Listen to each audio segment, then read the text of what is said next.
আমরা যেভাবে বসবাস করছি, যে জায়গার উপরে বসবাস করছি, এইভাবে এই জায়গার উপরে কোনো গরু ছাগলও বসবাস করতে পারে না।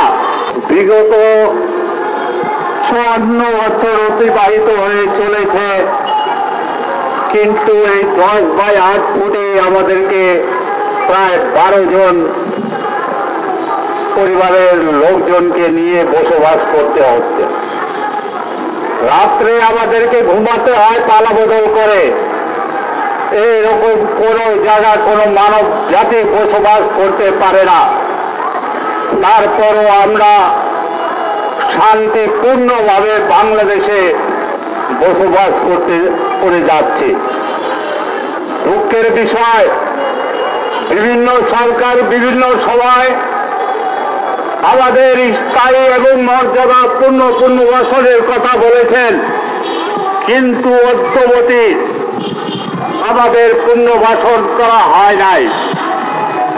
আমরা যেভাবে বসবাস করছি, যে জায়গার উপরে বসবাস করছি, এইভাবে এই জায়গার উপরে কোনো গরু ছাগলও বসবাস করতে পারে না, কিন্তু আমরা বাধ্য হয়ে সেই জায়গার উপরে বসবাস করছি। 1995 সনে যেই জায়গার উপরে আমরা বসবাস করছি, এই জাতীয় গৃহায়ণ সংস্থা অধিদপ্তর ঢাকা শহর অবকাঠামোয় উন্নয়ন প্রকল্প নামে বিভিন্ন বহিরাগত লোকজনদের নিকট আমাদের জায়গাগুলোকে বরাদ্দ করেছে, কিন্তু সেই জায়গায় আজকেও আমরা অদ্যাবধি থাকছি।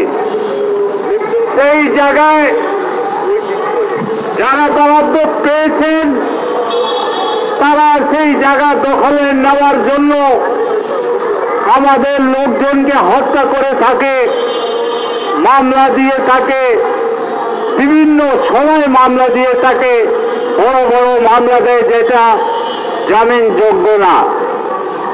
সেইভাবে 2002 সনে আমার উপর কোনো মামলা না থাকা সত্ত্বেও আমাকে অপারেশন ক্লিন হার্টের সময় ধরে নিয়ে গিয়ে আমাকে মেরে ফেলার চেষ্টা করা হয়েছিল, আমার 2টি পা ভেঙে দেওয়া হয়েছিল।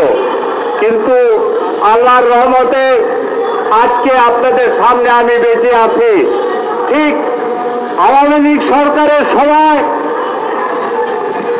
আমার উপর এবং আমার সংগঠনের নেতৃবৃন্দদের উপর, আমার ছেলের উপরও বিভিন্ন ধরনের প্রায় 8টি মামলা দেওয়া হয়, যা আজও মামলাটি কোর্টে চলমান রয়েছে। দুঃখের বিষয়, যখন পথ পরিবর্তন হলো, যখন আন্দোলন চলছিল 10 নম্বর গোল চত্বরে, আপনারা জানেন যে 18 তারিখ ছাত্র জনতার আন্দোলনের সময় মিরপুরের ক্যাম্পবাসীরা সবার আগে আন্দোলন করেছিল।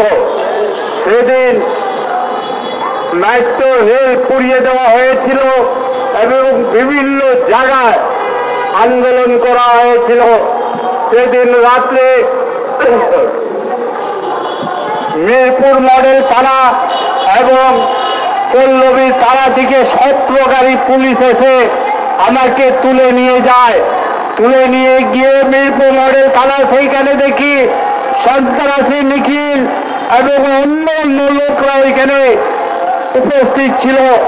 বর্তমান গ্রেফতারকৃত ডিসি জসিম মোল্লা সেখানে ছিল এবং আমাদের এলাকার ওসি এবং এসি সহ অনেকই অফিসার ছিল।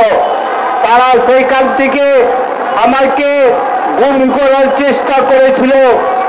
গুম করতে না পারার কারণ আমার ক্যাম্পবাসীরা ওই থানাতে ঘেরাও করার পরে তারা আবার আমাকে গুম করতে পারে নাই, কিন্তু আমাকে সকাল পর্যন্ত রেখে বিভিন্ন ধরনের নির্যাতন করেছে, হুমকি দিয়েছে এবং এই বলে আমাকে একটা মুসলিকা দিয়ে ছেড়েছে যে আগামীকাল 19 জুলাই আপনি আওয়ামী লীগের পক্ষে গিয়ে সেখানে দাঁড়াবেন, নাহলে আপনার ছেলেকে গুম করে দেওয়া হবে।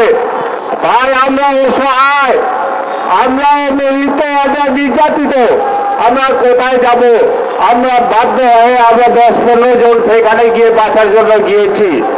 যাওয়ার পরে আধা ঘন্টা সেখানে থেকে আমাকে দিয়ে জোর করে বক্তব্য করিয়ে আমাকে ওইখান থেকে আমি চলে আসি। আসার আবার ছাত্র জনতা আন্দোলনে আমরা অংশগ্রহণ করি। কিন্তু দুঃখের বিষয় যে 5 তারিখের পরে আমাদের উপরে বিভিন্নভাবে ঢালাও মামলা করা হচ্ছে।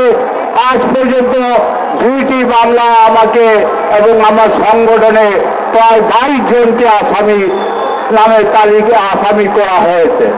সেই মামলায় 2 জন আমাদের লোক, একজন মোহাম্মদ শাওনকে পিবিআই তুলে নিয়ে গেছে গত 14 জানুয়ারি এবং কুর্মিটোলা ক্যাম্পের নিবাসী বিহারি ভোলুকে প্রায় 3 মাস আগে মেহেরপুর মডেল থানা তুলে নিয়ে গেছে। আজকে ভোলুর মা মারা গিয়েছে, জানি না যে ভোলু তার মাকে বাঁচিয়ে দিতে পারবে কি পারবে না।